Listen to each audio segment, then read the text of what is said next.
Hello there everybody, and welcome to episode 2 of my tutorial series for Dominion 6 Rise of the Pantokrator. Today, this episode will focus a lot about kingdom management or empire management. I want to talk a little bit about how we can understand better what troop does what. We're going to go over the things that you can do with the provinces you conquer. So we're going to do a little bit of warfare on the side though as well, don't you worry. But the main aspect for today is I want to explain how your provinces work and how your armies work and how you can compare one army with another. So let's get into the recruitment menu for Ulm and look at one of our forest warriors. So I promised you that we're going to go over the little details up here a little bit later. So I want to get started with the middle column because that one does tell a lot about the unit itself. Strength is something that gets added to the weapon damage, and a average value is 10. So the forest warriors are slightly over average strong, which makes their attacks smack slightly better than average. The attack skill is basically your chance to hit.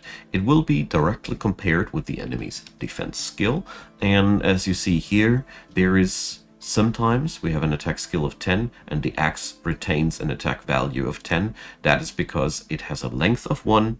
Yes, length does make your attacks hit, or it's harder to hit attacks when you're using long weapons. Therefore, that gets reduced, and that's the final value. In a nutshell, 10 is average, 15 is really good, and everything above 15 is extremely good. Defense skill is just the opposite of that. It's the chance to avoid the hit entirely. Not to be mistaken with protection, which is the armor absorbing damage, but more about that in a hot minute. Let's stay here.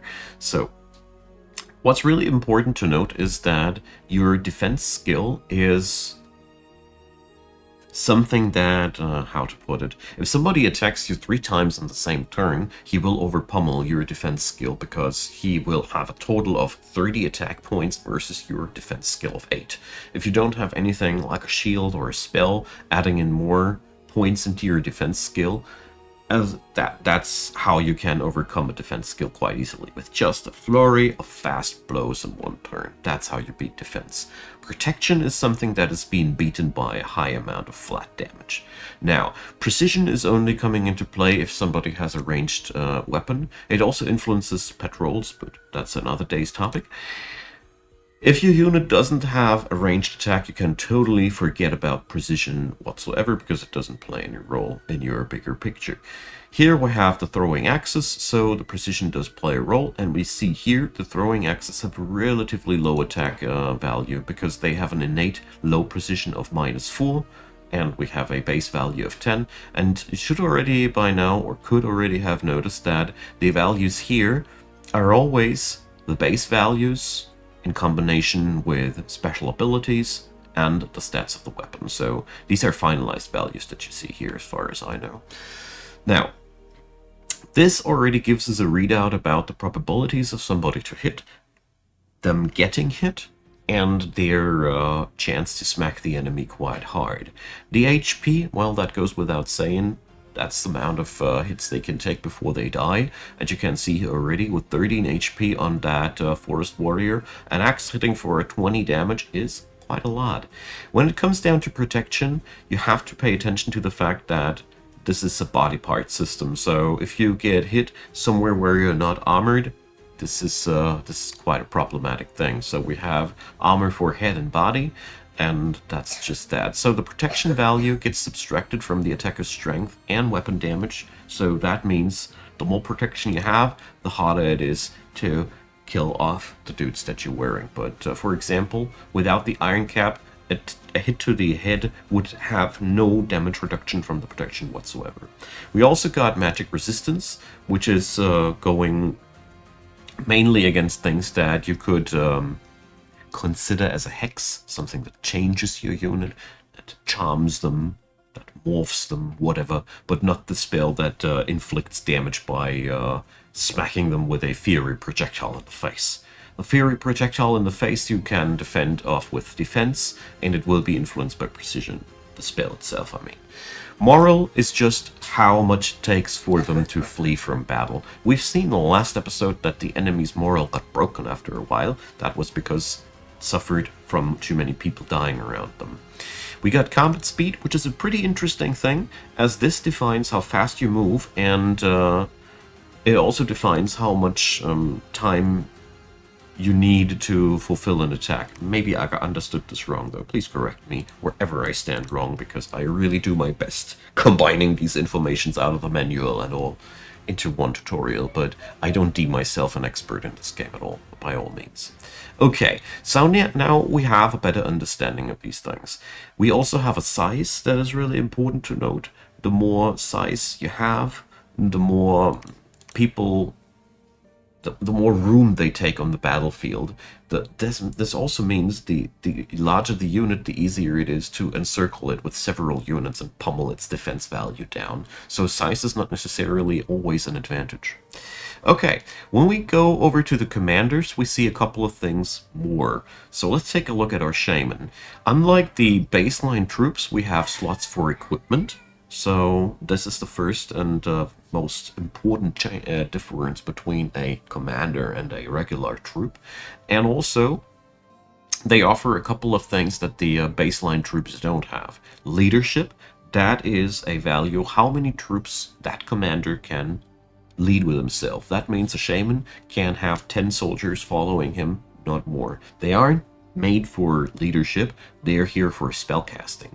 Magic leader is how many magical units that commander can command, and undead leader, I don't think I need to explain this at this point. This is important to note that for magical units you need special leaders. Now we look at the warrior chief, for example. His leadership is 100. He can have a lot of human soldiers, but he will be totally incapable of leading any magical units to the field.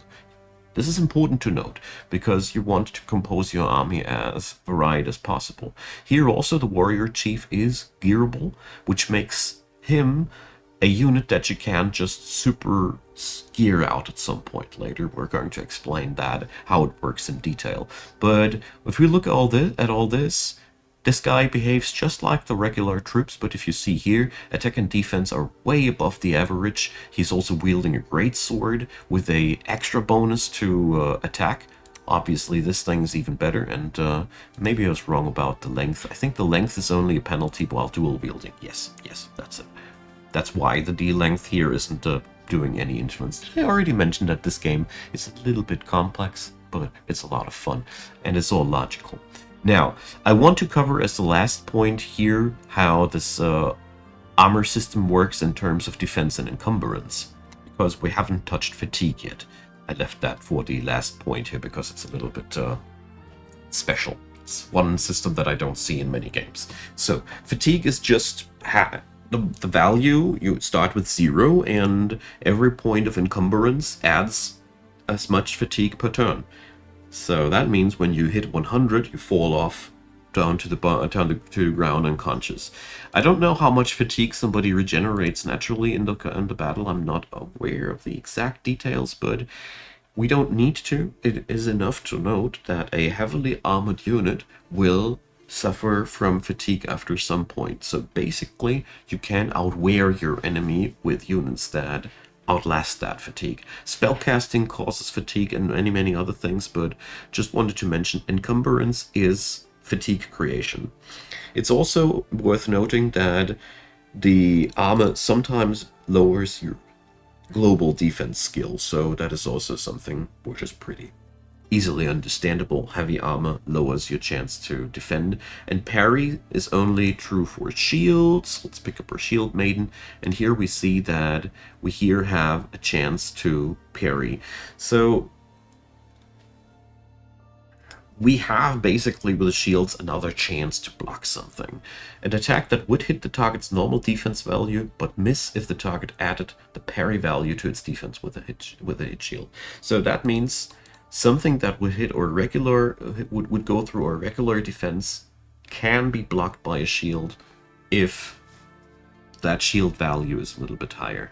In general, you must know that attacks in this game are dice rolls, so we're always rolling a dice and we're trying to overcome the enemy's defenses. If you come from tabletop or pen and paper RPG, this will be very, very familiar to you.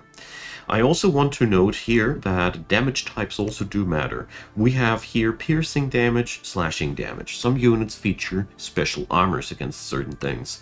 And I want to top off this chapter now before we go to something else, that everybody also comes with special abilities, because Dominions really does not make anything that ain't unique in some way or another.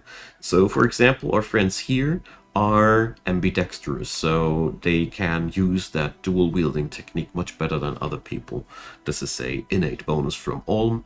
They are well versed in skirmishing techniques, so we could use a sparse line formation for these guys without penalties. This is just something that we can apply, but we don't have to. The amount of micro optimization that you can take in this game is mind-boggling. That's just a side note. Don't try to get lost in it. Just do as much as it's fun. Now I think we understand enough about the units to just leave it like that. And the last thing that I want to point out here, units also gain XP, and experience gains gives you attack, precision, defense, and moral. This is really, really powerful, and leaders that gain experience also gain different bonuses from that. So keeping your units alive is really good, but it's most important in my experience to try to keep your commanders alive, as soldiers often suffer from being worn off by attrition. So we are going to add in a couple of warrior maidens into our mix. Next turn our antlered shaman will be done. Remember that one from the last episode? We hired him there. Next turn he will be ready. So we're moving back to the map now. With that understanding of the troops, you can also take that understanding and check out the enemy troops. So we can here see that the enemy had shields too, and a relatively high defense skill. That was the main reason why our forest warriors' throwing axes were nigh useless against them, because they had almost no chance of hitting against these shields. On the other hand, though, those slingers with a defense skill of 8, they would have been a really, really easy victim to that. So analyzing your troops and the enemy troops is really important, and where the fun is at. Okay, so we have also had the insane luck to have had a hero spawning right next to our door. So every faction has a couple of heroes that are unique to them. Athal Wolf is a regenerated character. He will be always named like that. He will always have the same skills. He's a fixed entity for the early age Ulm faction. If you would go Middle Ages Ulm, you would get another hero, different set of heroes. Now, Athal Wolf is a real beast. He's versed in magic areas where the Ulm people are naturally not that talented. Astral is usually something we're totally not having access to.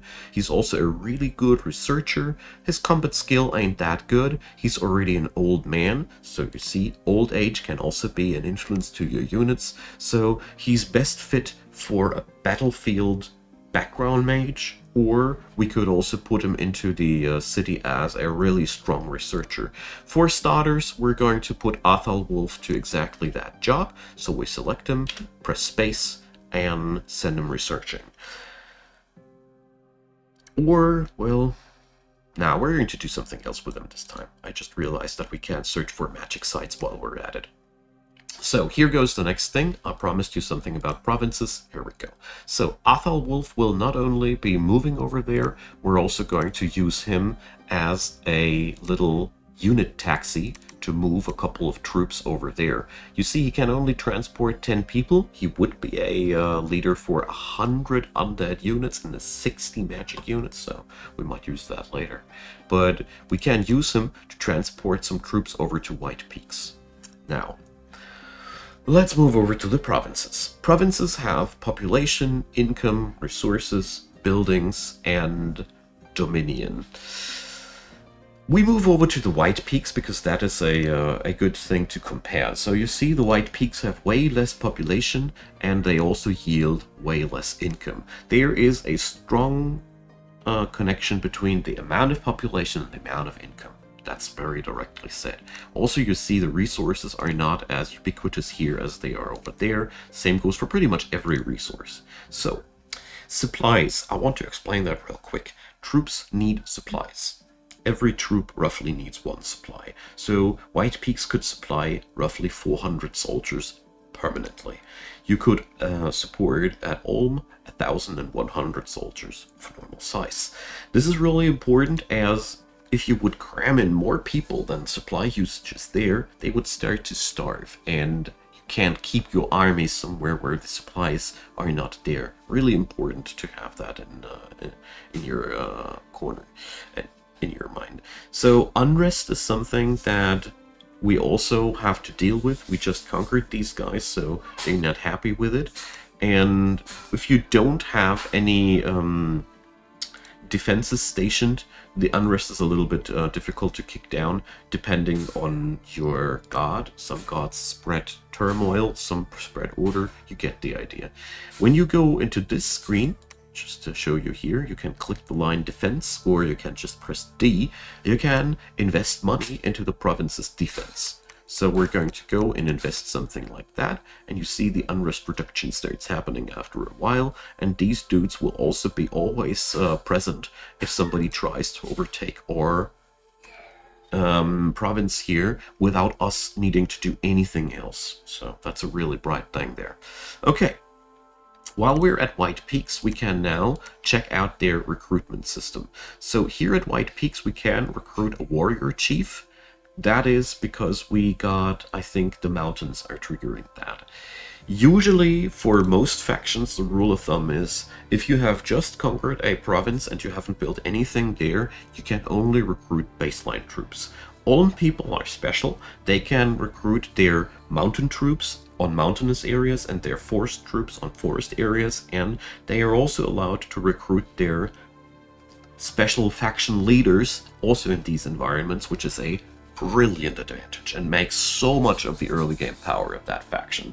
So here we could now start recruiting our mountain warriors, or we could start recruiting other things, just according to the amount of resource and recruitment points available. You see, it's the same logic as over here. It will drain our gold pool though. Every ordered unit, I want to show you here, up here's our treasury. As soon as we start ordering a unit, our treasury goes down. We upfront pay for the troops that will be created next week, or next month, I think it is. Next turn. Okay. Now, over here is also a very important metric. We see here our income. It's very simple. This is your income, and the number in the brackets is the amount of upkeep that you have to pay for your armies. By clicking it, you get a exact upkeep list. Some units can also produce income. That is also a possibility, because this game is wide as the ocean and pretty much as deep as. So that's that. We also see here gemstone income. This is income that we got from the buildings in war provinces. Our friend Arthur Wolf will now move over to White Peaks and check out if he can find special locations there as well. Ulm has a fortification. That is something we can build ourselves. It provides recruitment and fort resource bonuses, commander point bonuses, and administration is basically making your empire stronger as well. Maybe I'm going to cover that later, a bit more detailed. It also provides defense against sieges and makes it harder for the enemy to conquer your province. Fortifications, and those are really mandatory and longer a game goes. Laboratories allow you to recruit mages in a province. Temples allow you to recruit priests in the provinces. The Ulm faction ain't really strong on the priest gameplay, so we don't need to stress this out too much. But yeah, there goes that. The Wheel of Pain and Irminsul are two special locations the early age Ulm faction always starts with. So the Wheel of Pain allows us to recruit steel warriors. That's our sacred troops. That's why they can also be only recruited in Ulm Central Province, because that's where the Wheel of Pain is at, and there's no second one. We also cannot build that a second time. Special sites are unique. And Irminsul is the source of all our gemstone. It also is the reason why we can recruit Antlet Shaman, and again, these guys are unique to this province and can be only recruited here. Now, over here at the White Peaks, I'm going to go into this menu, press spacebar again, and we can go into the construction menu here. I just want to show you that real quick. So palisades require 5 months of building time. The commander in question will also be standing there, and the palisade is the small precursor of the fortification. So it will increase the recruitment point pool, it provides defense, it provides a lot of other bonuses, and depending on your faction, civilization, it also provides different bonuses.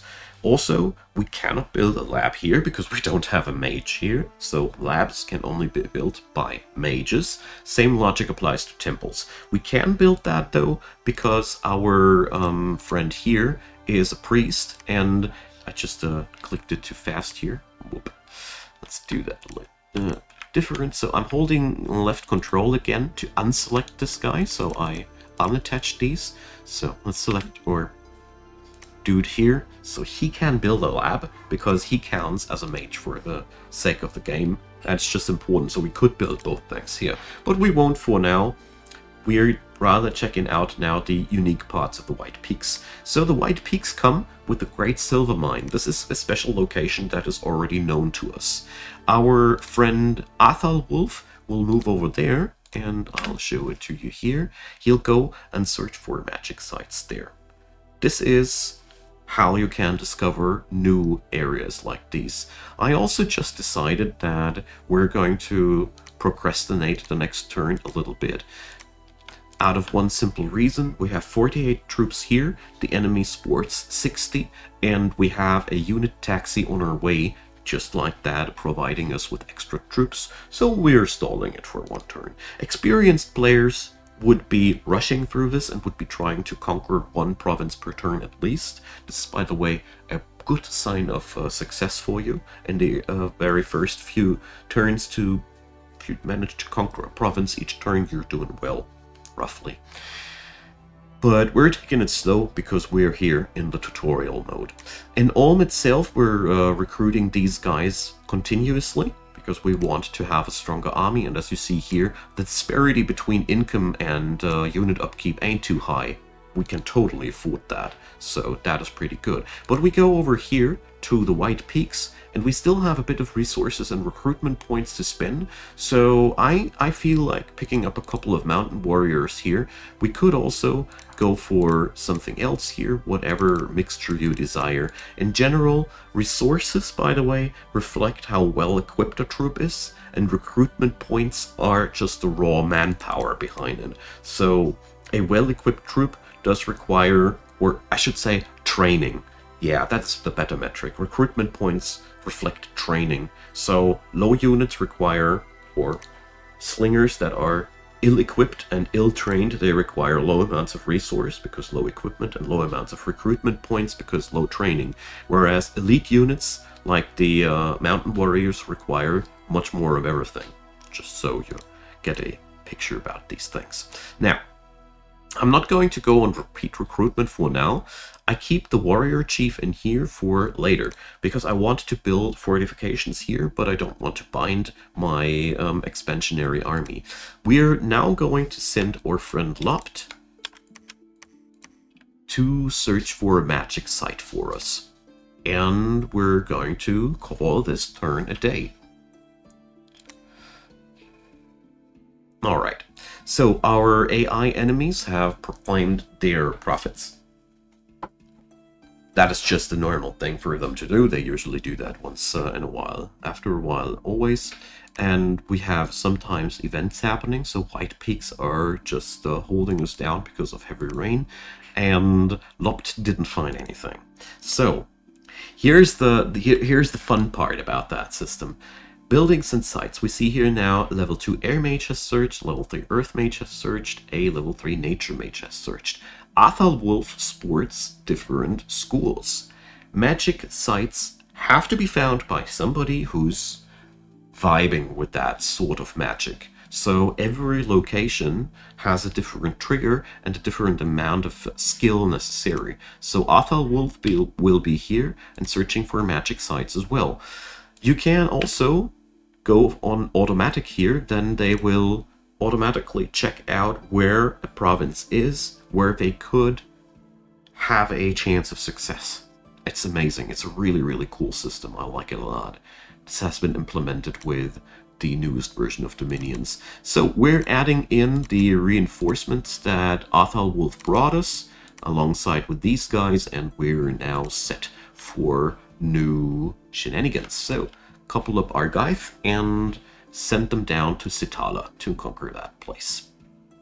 Now we understand the very basics of making our empire work. So here we'd need 1,000 pieces of gold for palisades.